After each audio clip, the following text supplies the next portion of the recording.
Hello everyone, my name is Preeti Saini and welcome to our channel after 12th. So students, आज जो हम topic discuss करने वाले हैं वो टॉपिक जो है जो बच्चे क्लैट एग्जाम 26 अभी जो दिसंबर आएगी उसमें अगर जो एग्जाम होने वाला है वो अटेम्प्ट करेंगे और या फिर 2026 में जो अटेम्प्ट करेंगे उन दोनों के लिए ही बहुत ज़रूरी है, क्योंकि आज हम डिस्कस करने वाले हैं कि जो आपके एग्जाम में पूछे जाते हैं सब्जेक्ट्स वो किस तरीके से उनको हमें अटेम्प्ट करना है, किस तरीके का उनका एप्टीट्यूड होता है, किस बेस के ऊपर आपसे क्वेश्चन पूछते हैं, वो पूरा का पूरा एग्जाम पैटर्न हम आज डिस्कस करेंगे इस वीडियो में। सो स्टार्ट करते हैं। चलिए, फर्स्ट जिस के बारे में हम स्टार्ट करेंगे वो है इंग्लिश लैंग्वेज। देखिए, इंग्लिश लैंग्वेज में बेसिकली आपके कॉम्प्रहेंशन रीडिंग होती है, उसमें अबाउट 450 वर्ड्स का आपके पास एक पैसेज आएगा।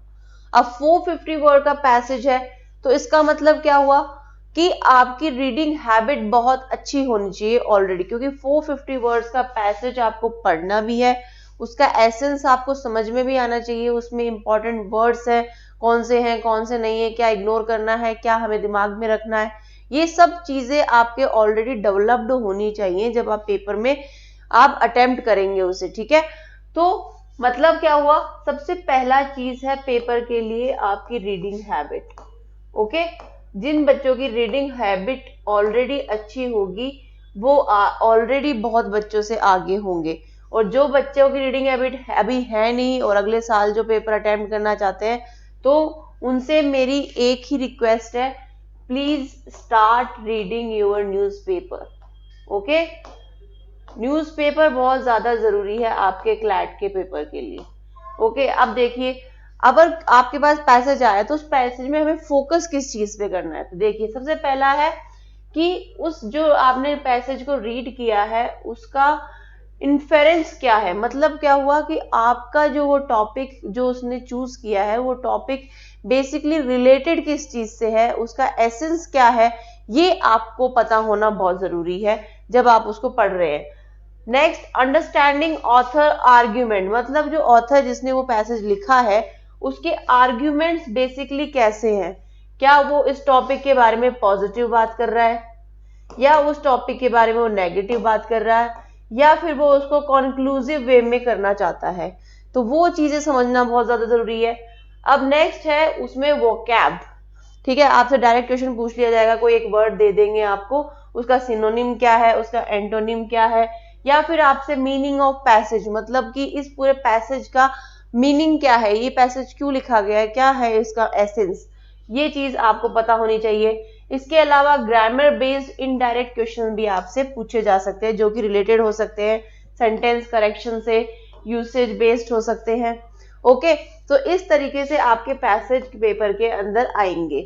अब टिप क्या है, टिप यही है कि आपको द हिंदू या फिर इंडियन एक्सप्रेस को पढ़ना स्टार्ट कर देना चाहिए और इसे डेली बेसिस पे पढ़िए। ऐसे नहीं कि बस मन किया एक हफ्ते में एक बार पढ़ लिया, नहीं, डेली बेसिस पे इसके एडिटोरियल्स को पढ़िए और उसमें डिफिकल्ट वर्ड्स को सर्किल कीजिए और उनका जो मतलब है उसे पता कीजिए, उसका एसेंस समझने की कोशिश कीजिए कि उस पूरे पैसेज के अंदर वो क्या एसेंस होगा, क्यों लिखा है उसने वो passage. Okay, so next subject हम अब डिस्कस करेंगे, that is current affairs. Current affairs में भी आपके पैसेज आएगा।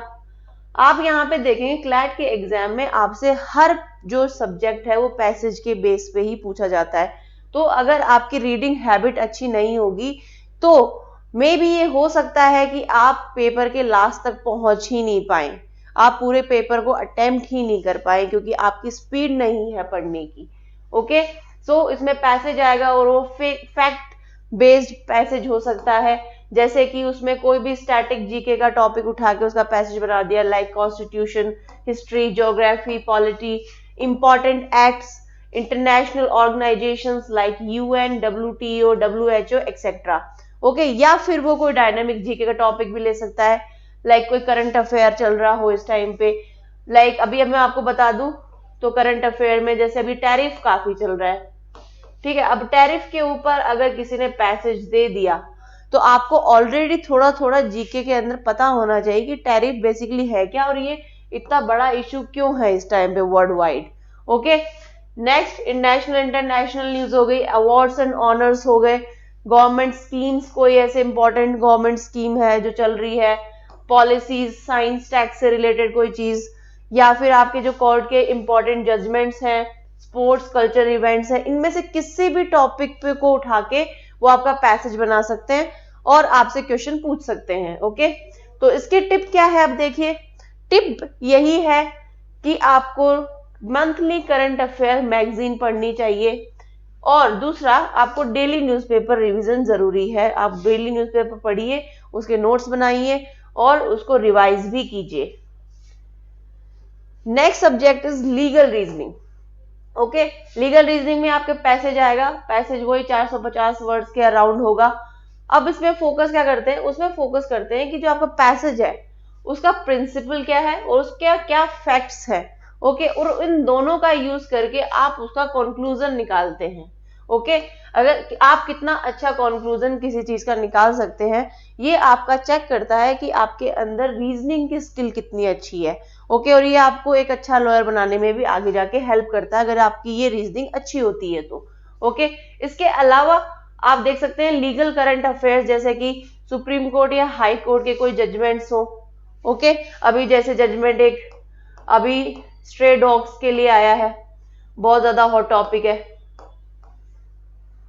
ओके, ऐसे ही जैसे न्यू बिल, अभी एक न्यू बिल पास करने की सोच रहे हैं कि हम सीएम हो या फिर पीएम हो या फिर कोई अदर पोस्ट के ऊपर हो, अगर उसके ऊपर कोई एफआईआर है और उसको 30 दिन तक 30 डेज तक अगर उसको नजरबंद करते हैं तो 31st डे वो ऑटोमेटिकली इस पोस्ट से हट जाएगा। तो ये बिल अभी लेके आए हैं पार्लियामेंट के अंदर, तो ये एक हॉट टॉपिक हो गया। अमेंडमेंट्स, कोई इंपॉर्टेंट अमेंडमेंट चल रहे हो तो वो चीज हो गई।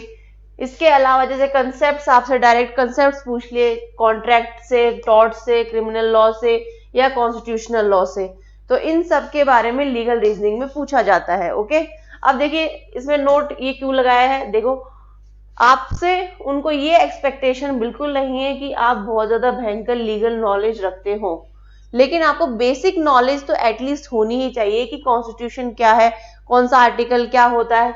अब जैसे आर्टिकल 21 है, ये बहुत इंपॉर्टेंट आर्टिकल है लॉयर्स के लिए भी, ठीक है।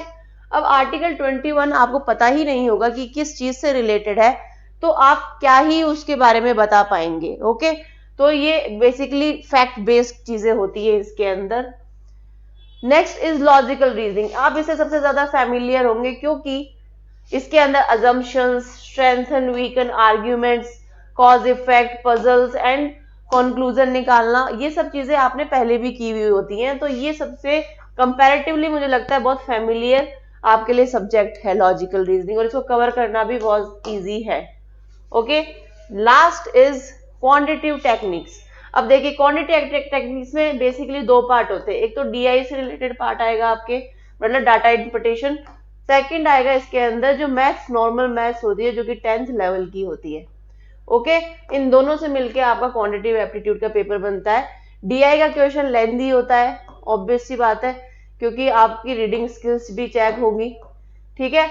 और 10th लेवल के क्वेश्चन होंगे, उससे आपका पता चलता है कि बेसिक आपके अंदर मैथ्स की कितनी आपको नॉलेज है 10th लेवल की बेसिक। ओके, तो अब डीआई के अंदर जैसे बार ग्राफ हो गए, टेबल हो गई, पीआई चार्ट हो गए, ये सब चीजें आपको इसके अंदर पूछी जाएंगी। अब देखिए, अब हम बात करते हैं वेटेज की। इंग्लिश लैंग्वेज आपका 20% वेटेज रखती है, जीके आपका 25%, legal reasoning 25%, logical reasoning 20%, and सबसे कम जिसका परसेंटेज होता है वो है 10% क्वांटिटेटिव टेक्निक्स का। बट इन सब चीजों में जो एक चीज कॉमन है जो इन सारे पेपर्स में आपके काम आएगी, वो है आपकी रीडिंग हैबिट।